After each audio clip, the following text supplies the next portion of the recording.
Xbox On.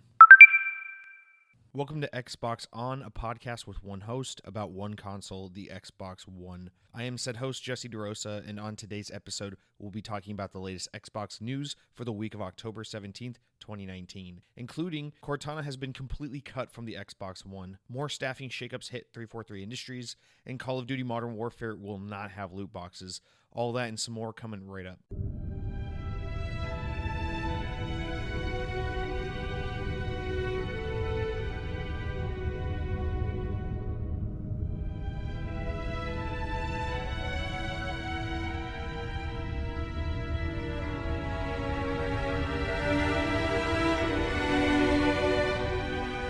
To start this week, I'd just like to take a moment of silence for my dearly beloved Xbox Connect, which just this week decided to eat shit. You see, I turned on my Xbox and I got a notification, which will lead into our first news story, but it prompted me to say, I haven't calibrated my Connect in a minute. I haven't really used it in a minute.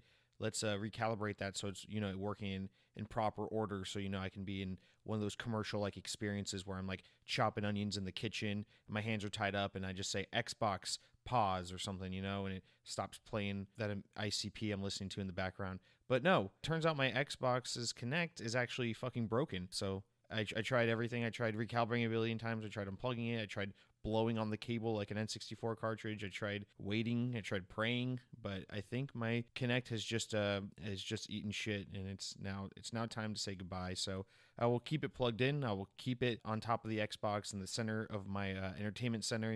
Just to kind of pay tribute to the wonderful peripheral that never got the respect it deserved. Along with this week's first news story, I think it's time for the Kinect as we knew it to really just go the fuck away, because apparently it was too good for this world and this audience couldn't appreciate it. So I love you, Kinect. I appreciate the many years of joy and the novel little gimmicks you brought to my gaming experience, and you will be missed.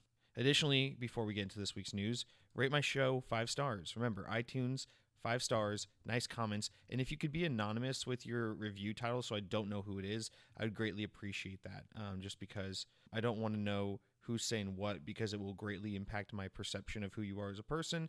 And let's be honest, if in the future, I don't know, a future employer or someone ever finds out that you support this show in any way, shape, or form, it could probably cause great detriment to your career. It'd basically be like like the Me Too of passive podcast listening. So for your benefit in mind, just anonymous 5-star reviews, share it with your friends. I'm trying to get this show as big as it can with the hopes that one day I can be on Joe Rogan. So let's make that happen for me.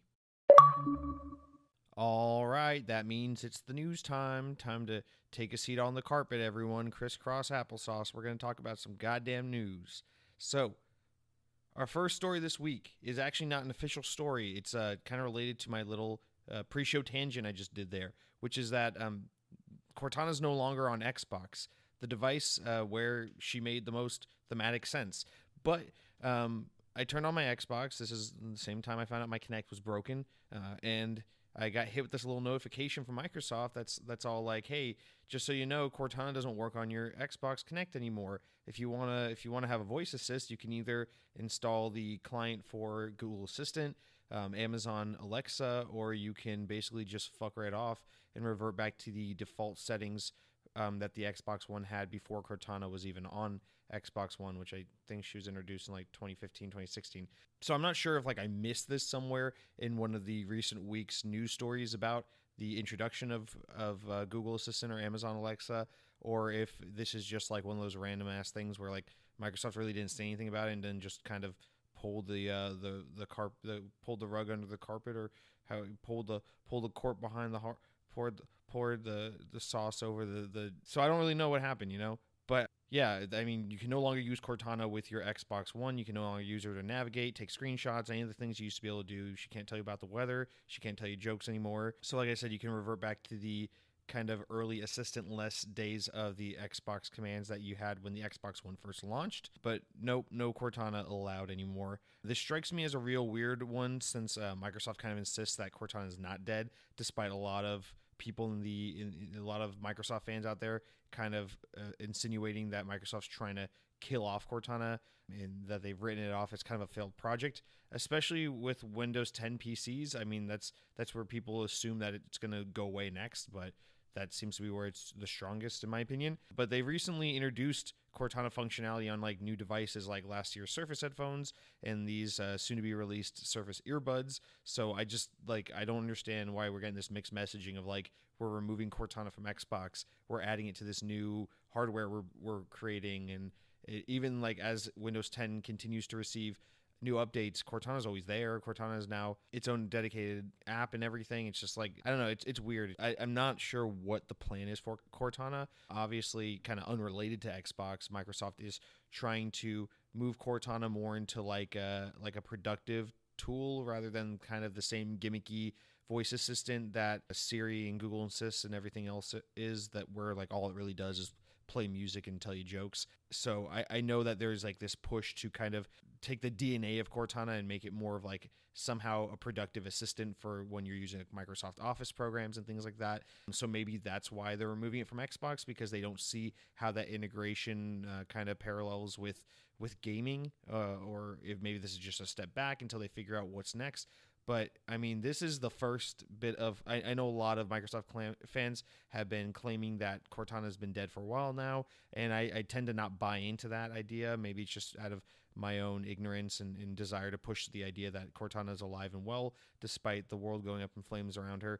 But it seems like... this is the first bit of news that's, like, actually kind of hit me in a kind of maybe Cortana's fucked sort of way. So, if you liked Cortana...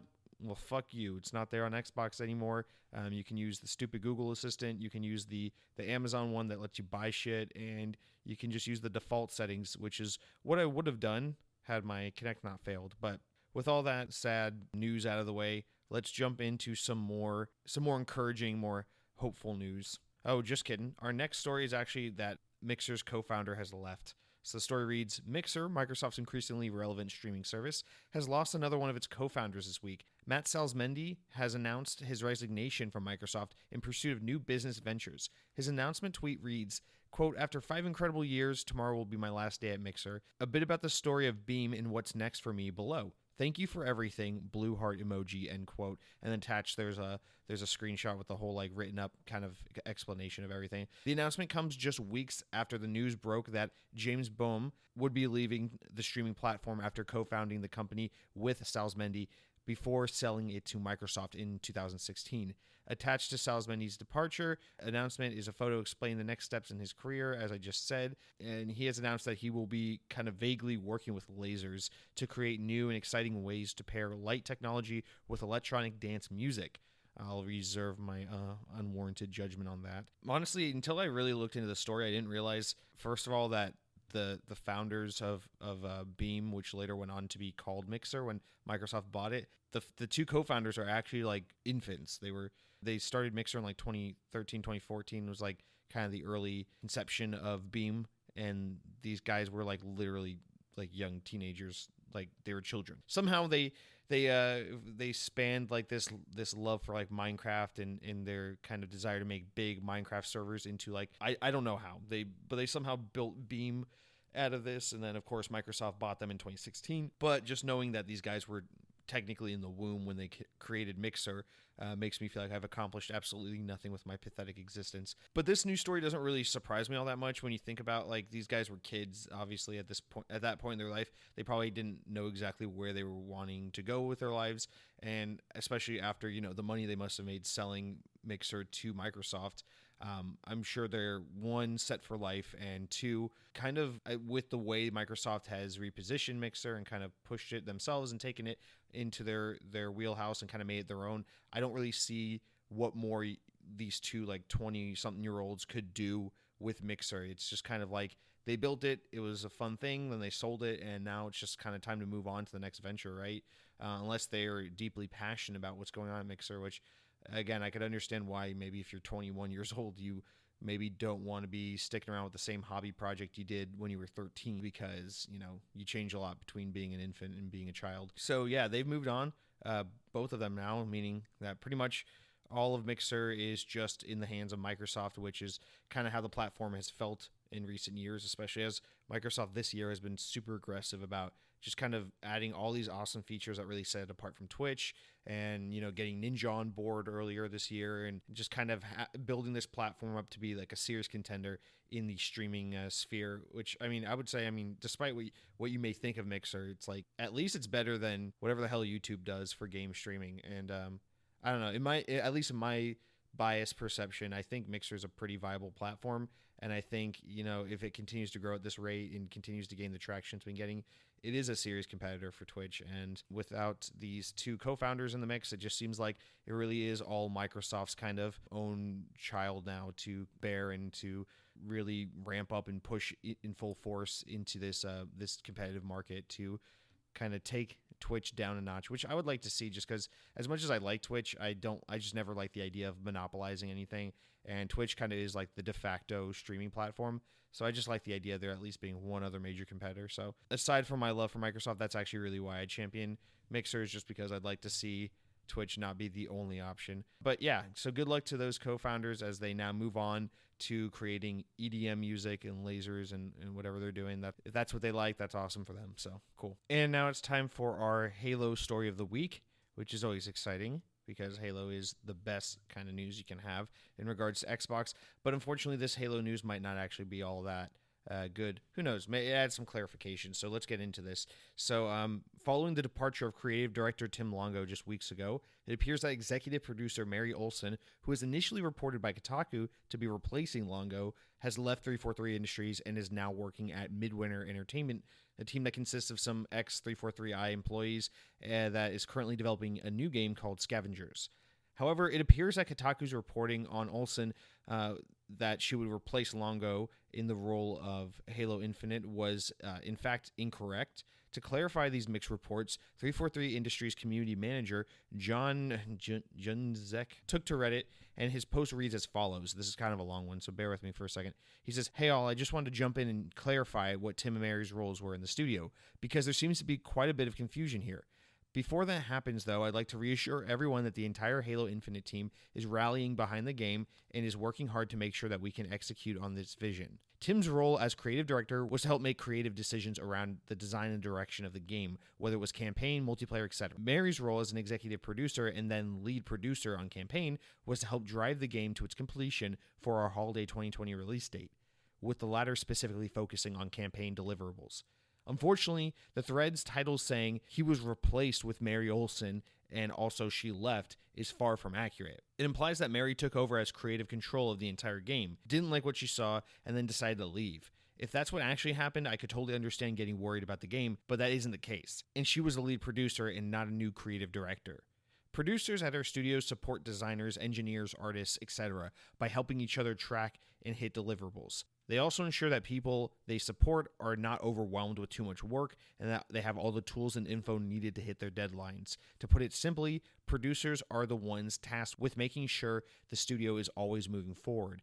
Even our community team has a producer to ensure we're tracking our deliverables, blogs, social media, posts, fighting emails, and whatever pops up in between. And then the post goes on a bit before wrapping up. So initially, when I read this story, before John jumped in and kind of took to Reddit to clarify kind of what was going on, my initial perception was, I know a few weeks ago I was saying, you know, Tim Longo leaving, chill the fuck out. It's not the end of the world. This is not, you know, gloom and doom for the development of Halo Infinite. Just calm down. But then I saw that Mary Olson was also leaving. I was like, okay, maybe I was wrong. Maybe it's time to reel this back a little bit. Maybe there is something going on here. But then this clarification, this kind of write-up, kind of does add some clarity to what all is happening. But at the same time, I feel like it would be almost naive for me to just read this as, oh, okay, everything's fine because they said it's fine. You know, it's like maybe this is like kind of a PR patch up, you know, like don't freak out too much. We got this under control. Nothing bad's happening. Because he doesn't really even speak to like their departure, the departure of these two employees kind of affecting the team. He just really explains what their roles were and how it's not like detrimental to the development of the game. And so I don't know, like the kind of cynical part of me that needs to prod the story to extract as much information and speculation out of it as possible says that maybe there's something to be seen here, maybe there's something to read into here. But the part of me that wants to just take his word for his word and believe what he's got to say says, still, everything's fine with Halo Infinite. Chill the fuck down. This game's probably going to be okay. But yeah, just to clarify, I mean, Tim left originally as the creative director, which I think is kind of a big deal, just in the sense that that's a big role. You know, it's not like they lost an artist, they lost a tester or anything like that. They lost the creative director. You wouldn't give a title like that to someone if it wasn't a big important title, right? And then they talk about, like, you know, Mary leaving as like losing a producer. Here's the thing, like, yes, I understand that in game studios, this is one of the few roles I do understand what they do, that it is a lot of like coordinating. It's kind of like, it's just about like making sure teams are on track, everyone has what they need, shit's getting done, deadlines are being hit. I get that. But Halo Infinite's coming out fall 2020 alongside the Xbox Scarlet, whether Mary Olsen's here helping the team meet deadlines or not. So I mean, these producer roles are critical for a game that has to release day and date with this next generation of Xbox hardware. This isn't one of those games where they can come out and say, oh, well, unfortunately, you know, the game's gotten delayed. I mean, if the game needs a delay, I would hope, you know, especially under the leadership of Phil Spencer, that Xbox would be willing to bite the bullet and delay the game if it needed extra time, because things are just getting a little wonky with some shakeup. However, this game can't really afford to not release day and date with the Xbox. So, you know, if you're losing someone whose job it is to make sure things are on track and deadlines are being hit and we're approaching our release date, like, you know, in a timely fashion, getting all our work done, that's a big deal, especially for a game like this. So I don't just see this as like, oh, it's, you know, it's not like the person who had the creative vision for the game quit halfway through and now the team's like leaderless and we don't know what we're doing. It's still, I think every role is important to a degree, and to varying degrees rather, and this one doesn't seem as kind of inconsequential as this post kind of suggests. So I don't know. I'm at this point, the fact that they've had these two bigger hands in the game leave so close to each other is a little concerning to me. I'm not going to lie. I'm not going to act like everything is just 100% okay. But at the same time, I don't think we've reached that point where it's like, okay, this game is in development hell or something's really going on here. I mean, I think it's just one of those things where it's, you know, people stayed on with 343 because they loved Halo. They loved making Halo games. But, you know, after so long of working with one thing, whether it be, you know, just change in kind of work culture or change in public perception of that franchise or just fatigue over working on the same thing for so long, people want to leave and move on to new things. And I know, especially, you know, in the top of the story, I mentioned so much Midwinter Entertainment and their new game Scavenger. The reason why that's so relevant to the story to me is because that team is comprised of so many, you know, ex-Halo people. They have the Josh Holmes, the old studio head of 343 Industries, leading that team. So it's like they're probably also having this thing where it's like a lot of that old work culture that really resonated with them is now over in this new studio. The old people they enjoyed working with, the old kind of mantra that 343 probably once held. You know, it's just like any work environment, you know, things change after so long of working in one place. You find yourself in that position where like you're the old timer, you know, you don't really resonate with the new group of people working there as much. You don't really recognize your workplace as what it once was. There's always that kind of hazy glory days kind of effect to every job when you look back and you think, oh, it was always better back in this time period, you know? So it could just be as simple as that. You know, that's all speculation. It could just be as simple as these people they see their friends, they see the old work culture they used to love and enjoy back at either Bungie or 343 in the early days, and now they're over at Midwinter working on this new game called Scavengers, and they want to go be a part of that team and reignite that kind of dream team. Or maybe it's just as simple as Halo Infinite is actually experiencing some severe issues in development, and these people want to get out while they can, and it's just not, you know, maybe it stopped being fun at a point. Who fucking knows? At this point, I mean, again, obviously anything is speculation here because we just don't know anything about this game. We don't work at 343.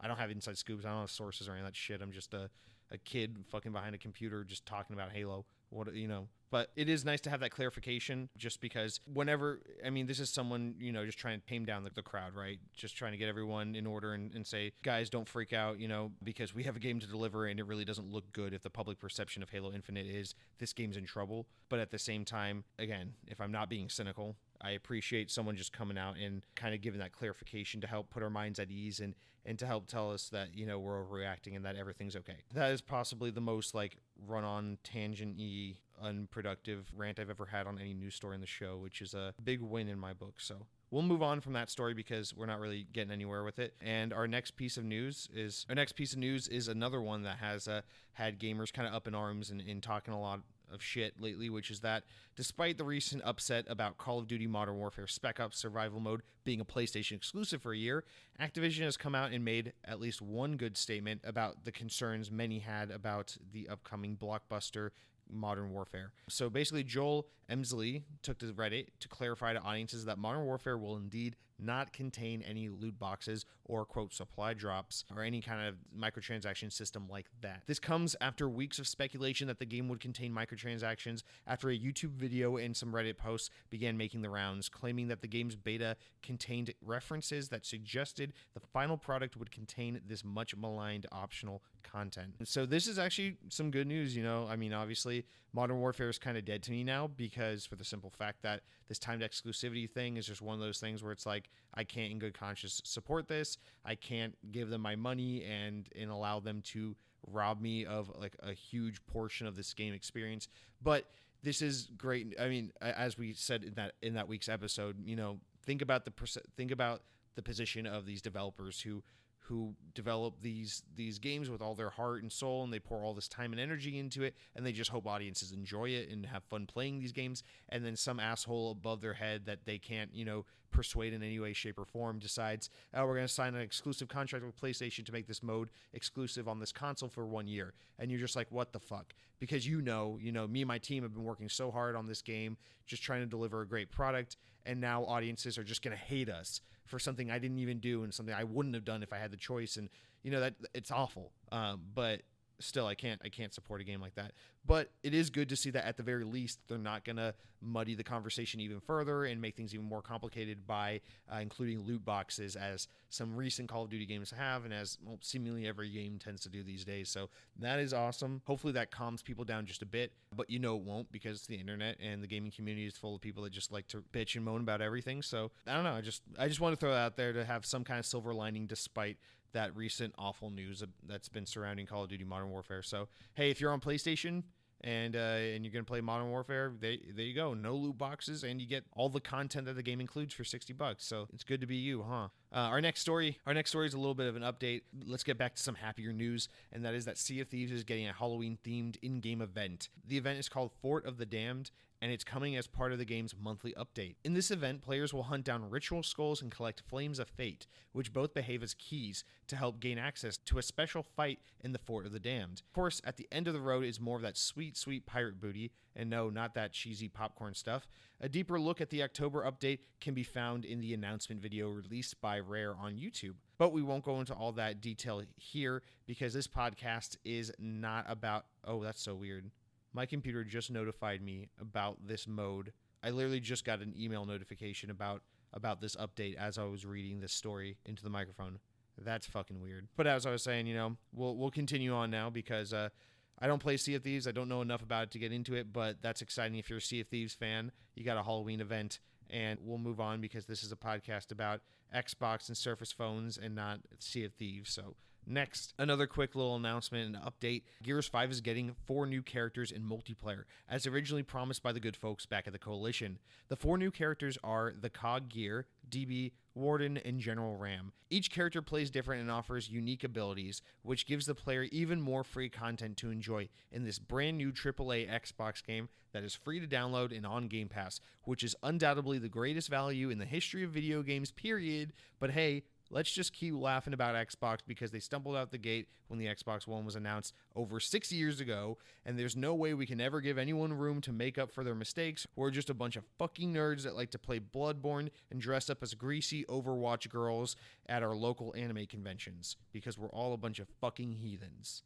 Speaking of video games that have cut my life expectancy in half merely by just existing, League of Legends is coming to consoles and mobile platforms. Oh joy. So we'll just blow through this one for the sake of all of us. Riot Games have announced League of Legends Wild Rift, an entirely new League of Legends game aimed at bringing the popular MOBA experience from the dark, nerdy corner of the computer desk to the warm and welcoming haven of the living room. Oh yeah, and it's on mobile phones too, because people insist on playing stupid fucking games on their phone. The game has been redesigned to better suit the twin stick setup of a gamepad, and Riot claims that the game is different enough to where this is not a port and crossplay will not be a possible feature. Of course, the game will be free to play with plenty of opportunity to waste your real world money on skins. Yay! So this one, the only reason I included this one in, I mean, even though they vaguely just say it's coming to consoles, I assume that means it's coming to Xbox. That's why we're talking about it. But I had to include this one because I can't believe it took them this long to make League of Legends come to mobile devices. And in addition to that, I'm really surprised that they would even bother with the console market. You see, I mean, I know League of Legends, let's see.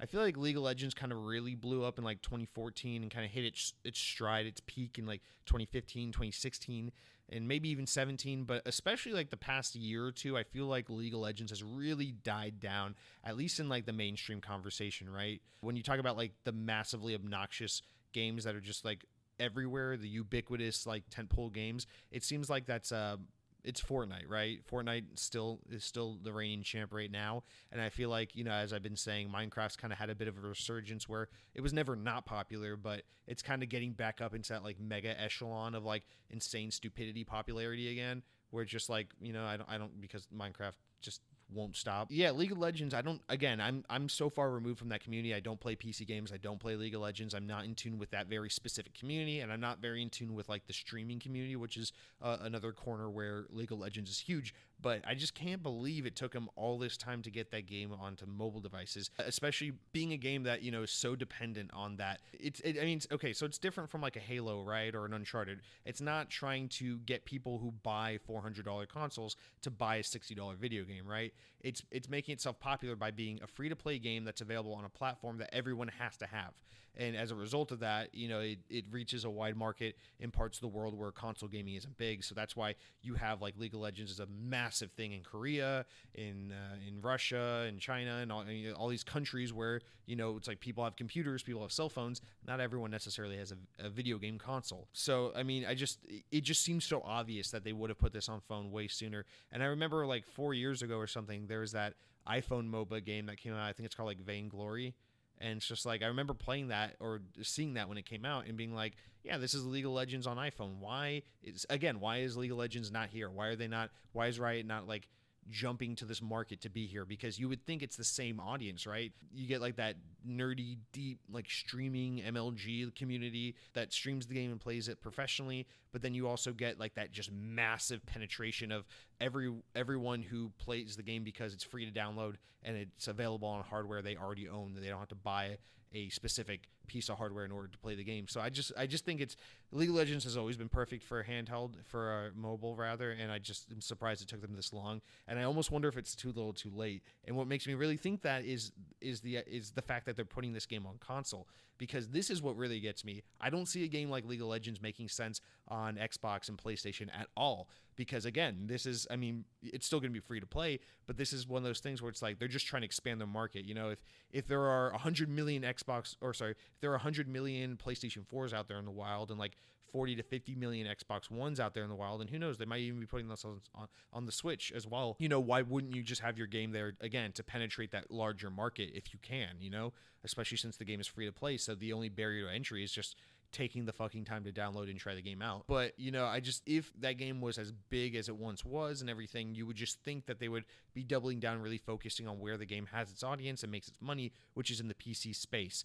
So just the fact that, like, one, I have anecdotally just not heard as much about this game in the past year as I feel like I used to, and two, the fact that they're trying to push to new markets to really expand their audience makes me wonder if, like, maybe League of Legends, I'm not saying it's failing or doing poorly, but maybe it's really starting to wane in popularity or kind of plateau at the very least. And with that said, I'm a little sad to say that the most analysis I was able to offer this week was for a game I absolutely despise. So we're going to move on from League of Legends now because my brain already fucking hurts, and I think I'm going to probably just stroke out and die now. So let's just try to wrap up with some decent news, because our next story is a beautiful story that can wash that disgusting taste out of our mouths, as we can now look forward to a bright future as developer Rebellion has officially announced Zombie Army 4 Dead Winter, which previous to now had only been leaked or teased. The announcement comes with a beautiful trailer that I will reenact for you in audio form, only if we can get this week's podcast to 3,000 likes, so don't forget to share, guys.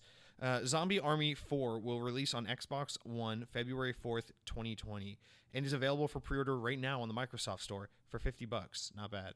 For those who haven't been enlightened, Zombie Army is a franchise of zombie shooters that takes the best qualities of games like Call of Duty Nazi Zombies and Left 4 Dead and mashes them together in one glorious package. The series began as a spin-off of the Sniper Elite series and then kind of came into its own and is now quite possibly better known than the franchise that it originally stemmed from. So please be excited for this game. But yeah, definitely check out that trailer. That game looks fantastic, just like the games that preceded it. It's a really wonderful franchise, and if you really like those kind of frantic zombie shooter games, highly recommend this. This is, I guess the reason why this genre resonates to me so much is because these kinds of games are kind of like the best representation of like the modernization of classic games, right? You know, you think about like old NES, SNES, Genesis games, or even arcade games. You think of games like Contra and all these action games, and it's just like back then it really was just, you know, people who reminisce and are really fond of classic gaming.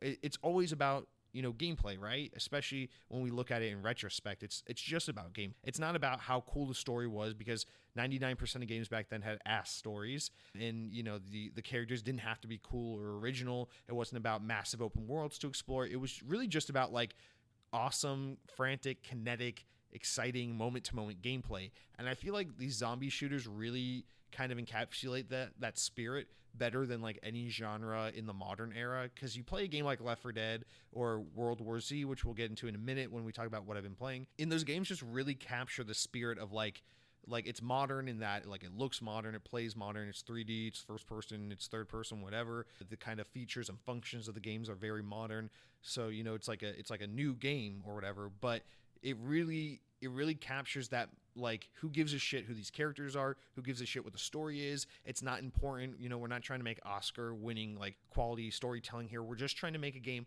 that is solely about insanely awesome gameplay.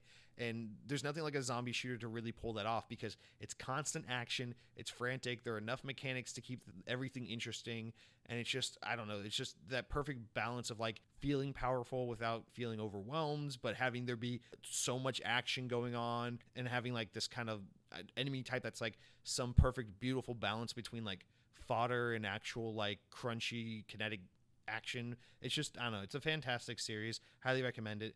And with that said, you should absolutely go play Left 4 Dead, because that game still holds up like a fucking champ. And then our wrap-up story for this week is that it has to do with the Project xCloud. So public trials have officially begun, and select lucky users that have signed up with their Android devices are now doing some crazy shit, like playing Gears 5 and Killer Instinct on their smartphones via the power of Microsoft's Azure. Keep in mind that Microsoft is still selecting new participants for the trial, so if you're like me and you haven't been selected yet, but you did sign up, there's still hope for you. Initial reception to the service has been quite positive, with the general consensus being that despite some initial noticeable differences in performance, xCloud runs well enough that the performance gap becomes unnoticeable after a little while of playing, and that the games are just as fun as ever for the most part, but in portable format. While this seems to bode well for Microsoft, there is always the issue of latency and lag due to poor internet connection, so we'll see how things play out as xCloud makes its way to larger markets, but so far so good. Here's hoping that I can get in soon and report back to you with my own experiences. I did get an update email from Microsoft a couple days ago saying that there is still the possibility I'll be selected, but they wanted to know some more information about like which cell carrier I have, which phone I'm using. So hopefully those factors won't, you know, affect me in a negative way from being selected to participate, because I really want to try this service out. But, you know, just stay tuned for more updates on that. It's good to see that people are saying some positive things about xCloud, as you know, that's just one of those technologies that's like has a lot to prove, and it doesn't, I don't know, anytime you talk about game streaming, it's just one of those conversations with gamers where it's like, we're all going to hate it until you prove us wrong. So I just like to see Azure and xCloud kind of come out and just kick everyone's ass and show us how cool this technology can really be. And I'm excited to play Halo Infinite on my Surface Duo next year, so let's look forward to that. All right, so that's going to do it for this week's news, and now we're going to wrap up with our ending segments. Of course, our first one being the new game releases of the week. And this week there are 21 new games coming to Xbox, meaning that we are definitely in that time of the year where shit's just coming out like crazy and we can't keep up with the games. Being that there are 21 games, we're just going to blow through these real fast, faster than ever. You're going to be super impressed with how fast I am. And we're going to, it's the same old thing. I look at a screenshot and the title of a game, and I tell you everything you need to know about that game simply based off just that information alone. And then you'll make a very well-informed purchasing decision when you get to the Microsoft Store. So you're welcome. First game is called Children of Morta. It comes out a few days ago, so you can play it now. And this is going to be like a dungeon crawler where you're protecting children. There's like this aura, this globe around this person, and they're basically using like the power of like these RuneScape graphics to protect their children in this dungeon crawl adventure. So if you're a mother type person, you might really be into that game. Our next game is keeping with the top-down dungeon crawling looking experience, but this game is called Planescape Torment Enhanced Edition, Icewind Dale Enhanced Edition. So this game is for long-winded people because the title is long. I think Planescape has something to do with Magic the Gathering, and so if you're into that kind of fucking nerdy-ass shit, you can do that, but just know that you'll lose all friends, all respect, and you will probably be let go from your job. Our next game is called Baldur's Gate and Baldur's Gate 2 Enhanced Editions. So these are both out, and I won't waste your time with them because we talked about that recently, but now they're out and you can go play them. So there you go, you fucking nerd. If you want even more dungeon crawling, strategic, nerdy-ass computer RuneScape-looking bullshit, the first 3 games of the week offer all that, so you fuckers have plenty to play. This next game is called The Fisherman Fishing Planet. This game actually looks amazing. It looks like a nice fishing game. It looks like the kind of game I'd play with the boys, kind of come down, we get some fishing going, we get our rods together, we whip out our rods and we start doing what we do best. So if you're a simple man that likes a simple good time, you should play The Fisherman. Our next game is called Zombieland Double Tap Road Trip. Now, this game actually has me really intrigued, for real. I'm going to stop for a second. This is first of all, it's a twin-stick shooter, which is a genre I love. The graphics honestly look awful, but you play as the characters from the Zombieland movie franchise, and you twin-stick shoot the hell out of zombies, which is right up my alley. And so initially when I saw that this game was coming out this week, I was like, I'm probably going to buy this. We're 2 weeks out from Halloween. I'm in the mood. I want to shoot some zombies. I love twin-stick shooters. Let's do this. $20, here we go. And then I'm like, oh shit, it's a $40 game. I don't know how the hell you justify that. I promise you this game is probably not longer than like 4 to 6 hours, but somehow they're like $40 for that, please. I guess that Zombieland licensing fee isn't all that cheap, so they got to make their money somehow.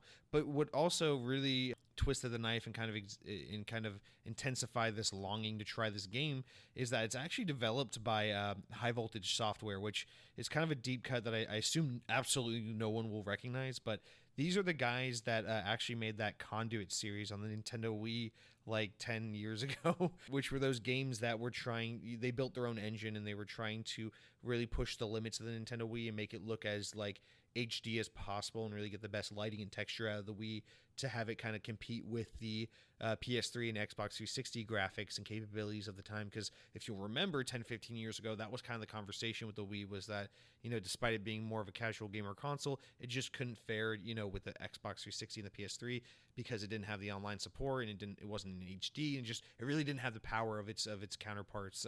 I always really respected High Voltage Software for really trying to make that premier like Halo-like experience for the Nintendo Wii, and I was kind of a really big fan of those Conduit games, especially the second one. It was actually a pretty damn good game, and I think Sega published both of them.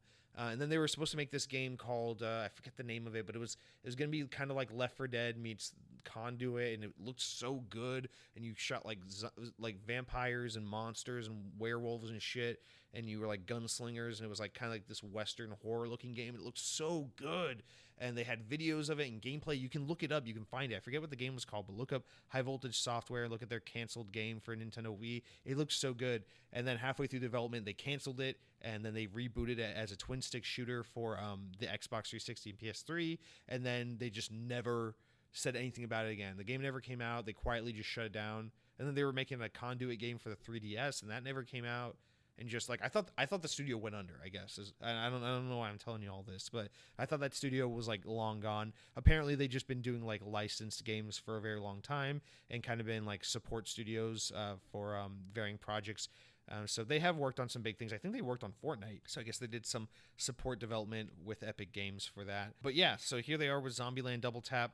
I haven't played the game yet, but it looks good. The graphics look awful, but it's the kind of game I want to play. It's interesting me, but for $40, that's a big ask. Probably just wait till it's on sale.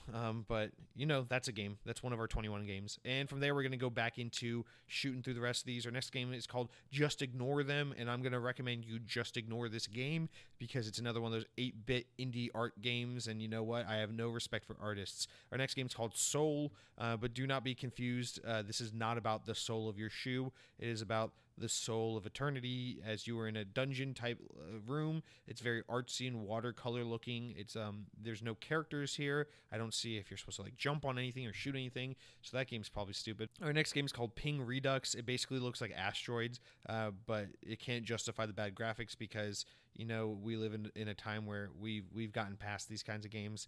But the reason why I'm gonna not write this game off is because if you're a really cool retro game fan, if you grew up with retro games, if you're one of those people, if you're one of those guys who's like 37 and you have like a kid or two, and you bought that one of those Centipede shirts at Target, and occasionally you like to drink craft beer on the weekends and tell your friends, I remember the Atari 2600. This is the kind of game for you because it shows that you don't have to be good at using analog sticks on a modern video game console to be a gamer, and that sometimes a little bit of Ping Redux is all you need. Plus, the game's Xbox One X enhanced, so that's pretty fucking cool. Probably makes the game look like a masterpiece once you kick on that mode. Our next game is called Sea Salt. I'm more a fan of ionized salt. So yeah, that's a game. It's like a pirate 2D indie game. Our next game is called Felix the Reaper. This game looks kind of weird as shit. There's like pink and purple, and there's like a guy with headphones dancing. He looks kind of like Baymax in a suit. And there's it's a cigar company in the background. So this is probably a dancing game, if I had to guess. But I'm actually going to recommend you check that out because it looks pretty cool. It's a puzzle game. If it's a puzzle game, don't play it. Fucking puzzle games are stupid. Our next game is called Stella with one L. I hate that. It's called Stella. Like they spell it Stela. I wish there was a second L, but there isn't. And the picture is just basically an abandoned like meat packaging plant. No, like a butcher room with like dead animals hanging from the ceiling.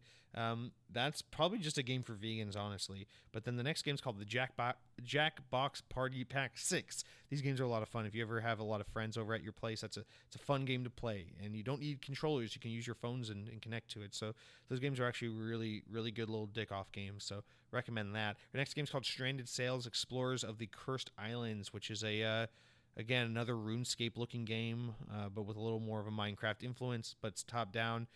So it's probably more like Ornament Valley. Our next game is called Kine, which is I like this art style. It's like got a comic book art style, but I really don't understand what's happening. There's like some phonograph thing, and I'm from the era of smartphones, so I don't know what to make of that, and it scares me. So I'm gonna move on next to Pig Eat Ball. I'm not gonna recommend this game to you because the game looks fucking stupid. And I don't even know what I'm looking at, but that is a fantastic name for a game. Pig Eat Ball, love it. And then we got Warbital. Warbital is our next game. It looks like some intergalactic space fighting game. Do not let this fool you just because they changed the setting with space. This is still some nerdy-ass, little fucking greasy Magic the Gathering type game that I'm not going to recommend to anyone. So fuck that. Our next game is called Return of the Obra Dinn. I don't know what to make of that, but I really do love this. I'm actually going to read the description for the first time like ever because this actually has me intrigued. It's like a first-person 3D game, but the art style is like I don't know how to describe this. It's like there's no color in it, but it's not black and white. It's got like a green hue to it. It's kind of like cel-shaded looking a little bit, but I like the setting of the game, so I'm going to read this to you real quick. In 1802, the merchant ship Obra Dinn set out for London for the Orient with over 200 tons of trade goods. 6 months later, it was declared lost at sea. Early this morning of October 14th, 1807, the Obra Dinn drifted into the port of Falmouth, which with damaged sails and no visible crew. As an insurance investigator for the East India Company's London office, find means to board the ship and prepare an assessment of damages. I actually think that sounds really fucking badass, and I like how it pulls like historical events with I don't know, I just feel like games just never really go back and explore like kind of 18th, 17th, 19th century in gaming, and I feel like that's cool. I wish we had more like colonial games or kind of Civil War based games, and I like that it doesn't seem like it's a shooty action slashy killing game. It seems like it's more of like a investigative, maybe like a walking simulator type game. So I'm actually gonna probably look into that myself a little more. Our next game is called Driven Out. Ice Age Scrat's Nutty Adventures is our next game. This is Ice Age, like the fucking movie franchise from 20th Century Fox. And this is like the movie tying game that they stopped making like 12 years ago, but I love it. It's probably a platformer. It's probably fun. As long as the game's not horribly unpolished, that actually might be worth checking out. Our next game is called Plants vs. Zombies Battle for Neighborville, which you already know about. It's been in the news a little bit here and there. That's officially out, or maybe it's the Founders Edition. I don't fucking remember. But play that if you like plants and zombies at the same time. And then our last game is called Mega Aquarium. This is basically what I assume is going to be like it's like Roller Coaster Tycoon, but for aquariums. So if you're into orca whales and things like that, which I am certainly not, that is a game you can check out. And then that's going to do it for our new games this week. And then just as a reminder, there's always the Xbox Live Gold games for the month. So a quick reminder of that. You got Tembo the Badass Elephant for the rest of the month till the 31st. That's a thing you can do. Friday the 13th, the game is now available. That just started on October 16th and runs through November 15th. So you can now download that one, which you couldn't do last week. And then Bolt, Disney's Bolt. Unfortunately, you missed out. It stopped being available as of the 15th. That's our first 360 game of the month, and it's gone now. So if you didn't download that gem of a game, you fucking missed out. And then our next game is Ninja Gaiden 3 Razor's Edge, which is now available as of yesterday and will be available through the rest of the month. It's the other 360 game of the month. It's Ninja Gaiden 3. It's Razor's Edge. It's sponsored by Dollar Shave Club. It's everything you gotta know. And that's gonna do it. I will say, in regards to Bolt, I did play Bolt. I tried to play it. I thought I was gonna like it. I made about 30 minutes in and I quit. It's just fucking obnoxiously boring. But it is very funny, kind of doing that like brawler combat as a tiny dog. You spend most of your time just jumping and like dashing in air, and it just looks insane. But yeah, that's a game. So we'll wrap out. We'll round out this week with what I've been playing, and like I was getting at, it's World War Z. It is now out on Game Pass. If you have Game Pass, please download this game. If you don't have Game Pass, please get Game Pass. If you're not planning on getting Game Pass, even though I just asked you to, please stop listening to my show. Take your Xbox, pack it back up in your Nintendo Switch packaging, ship it to some guy in Montreal, and put a piece of dog poop in the dish tray because you're a fucking moron. Because World War Z is phenomenal. I've wanted to play this game since it came out, but I just knew deep in my balls that it was going to be on Game Pass sooner or later. And here we are, like 6 months after the game's released. It's on Game Pass, baby. I'm playing it. It's good shit. It's really good. I didn't expect it to be this good. I expected to at least like it, but I think I might even love it. It's really good. The game feels very polished. The shooting feels great. Kind of like I was saying earlier with Zombie Army Trilogy, it has that perfect balance of like the zombies feeling like fodder, but not to like a fault where it feels like you're not like actually like shooting into them. So like just the combat feels fantastic. The game runs fast and frantic with no hiccups. There's it's very, very it's very like unashamed to be a Left 4 Dead clone, which I love, because if we're not going to get a new Left 4 Dead game, I might as well have other people make us new Left 4 Dead games, because fuck you, Valve. So yeah, it's if you like Left 4 Dead, it's Left 4 Dead. You got health packs. You got to work together as a squad of 4. You like smokers and pouncers and all those different enemy types that are very similar to Left 4 Dead. Special zombie types, and it's like chapter by chapter. You get into escape rooms and it's exactly like Left 4 Dead, but in the best way possible, and with the exception that it is a third-person game, not a first-person game. Again, if you're not playing this game, you're a fucking moron. It is very loosely based off the world of World War Z, which was first a novel, then a Brad Pitt movie, and now it's a game. Don't concern yourself with the movie. I don't give a shit about the book, because reading's for fucking nerds. But the video game you should absolutely be playing, because it is phenomenal. So that's it's really not so much a recommendation as it is a requirement. So play that this week, unless you want to be left out. And then the other game I've been playing is just a little more Metro Exodus. I'm kind of making my way through that game slowly. It's on my list of games I want to play for the Halloween season, and there's no way I'm going to get close to finishing that list off, because I've just been very bad at finding time to play games, and now I got World War Z to keep me distracted, which is all good. It's a great game, and it's a worthy game of my it's a worthy, if something's going to distract me, I'd rather it be something like World War Z.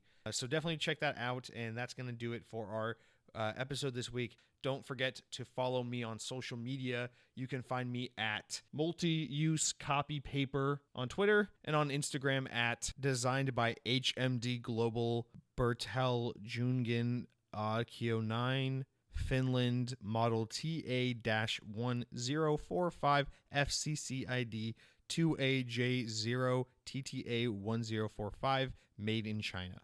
Do not recycle.